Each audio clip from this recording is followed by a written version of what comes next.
তুমি ব্যাটারকে এত রুম দিচ্ছ কেন? এবারে lofted shot, high handsome, over long on, লাভ হলো না, পুল করেছেন, 6 রান পেয়ে যাবেন সাদিকুর। প্রথম বলে একটা স্ট্রেট ড্রাইভ, ফিল্ডারকে বিট করে ফেলেছেন, 4টা রান পেয়ে যাবেন, বাউন্ডারি। ওভারের একেবারে প্রথম বল থেকে এবারে সুইপ করেছেন, 4টা রান পেয়ে যাবেন, মিড উইকেট। বাইরে থেকে সুন্দর পিক করেছেন এবং জাস্ট বলের নিচে উঁচিয়ে দিলেন। এবারে সুইপ করেছেন, 4টা রান পেয়ে যাবেন। রং লাইন। এবারে আরো একটা ভালো ড্রাইভ, কাভারের ফিল্ডারকে বিট করে ফেলেছেন, আরো 4টা রান এই জায়গায় আসবে সাদিকুরের ব্যাট থেকে। এফর্টলেস ব্যাটিং এবং modern day cricket batting friendly আর ব্যাটিং বায়াসড যদি আমরা বলি কিছু ভুল বলা হবে না। এবং ব্যাটিং দেখার যে চোখের একটা শান্তি। কাট করেছেন, গ্যাপটা আবারও খুঁজে পেয়েছেন, এবারেও 4টি রান এবার সাদিকুরের ব্যাট থেকে। 15 বল থেকে পৌঁছে গেলেন 26 রানে। তুমি ব্যাটারকে এত রুম দিচ্ছ কেন? এবারে lofted shot, high handsome, over long on, 4 নাকি 6 আম্পায়ার নিশ্চয়ই চেক করবেন। অন বাউন্স সীমানার বাইরে সেই ইঙ্গিতটা করলেন। 54 বিনা উইকেটে Gazi group cricketers, they are in a hurry. তারা খুব তাড়াহুড়োর মধ্যে আছে, কোনো মানে ছাড় নেই প্রতিপক্ষ বোলিং ইউনিটের বিরুদ্ধে। দেখেন আগের বলটা শর্ট করেছিল, সাইড শটে 4 মেরেছিল, এবারে একটু উপরে করতে গেল, সেটিতেও কিন্তু রক্ষা। এবারেও কাভারের দিকে খেলেছেন এবং ফিল্ডারকে বিট করেছেন, আরো 4টা রান পেয়ে যাবেন।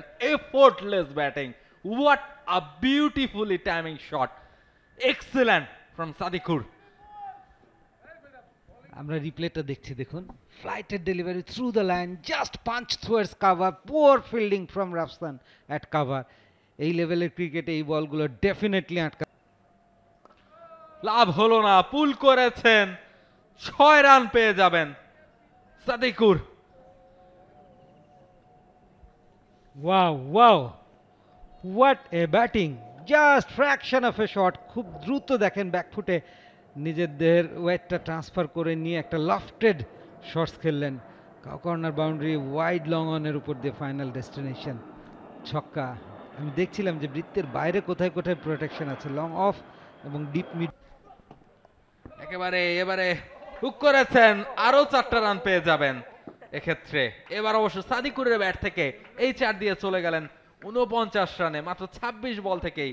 এনামুল হক বিজয় অবশ্য খানিকটা দেখিয়ে দিচ্ছেন, তুই আরেকটু যদি জায়গা করে তারপরে শটটা খেলিস তাহলে হয়তোবা 6টা রানও পেতে পারতি। একই লোভ এনামুল হক বিজয়ের। পুয়ার লাইন, লেগ স্ট্যাম্পের ঠিক একটু বাইরে, একটু সাদিকুর এবং মাত্র 29 বল থেকে হাফ সেঞ্চুরিতে পৌঁছে গেলেন সাদিকুর। অসাধারণ একটা 50, 162 রান টার্গেটে চেস করতে নেমে যে ধরনের ব্যাটিং তিনি করেছেন, ভেরি ওয়েল। স্টেপ আউট করেছেন, আউট হয়ে যাবেন। এবারে ফিল্ডার আছেন সেখানে, সাদিকুর কাভারটাকে ক্লিয়ার করতে পারেননি। আর একটু উপর দিয়ে গেলে হয়তোবা আরো একটা 4টা রান পেতেন, তবে এই জায়গাটাতে মিস করে গেছে। ভালো ক্যাচ ধরেছেন, এটাও বলতে হবে।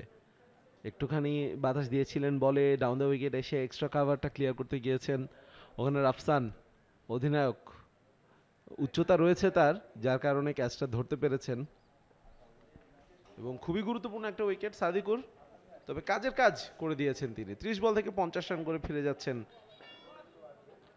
এবং 17 রানের ওপেনিং জুটিটা হয়নি, এটা হয়তো। For more updates, subscribe to our YouTube channel and click on the bell icon. Follow us on Facebook and Instagram. Download T-Sports app to enjoy exciting games and highlights. Visit tsports.com.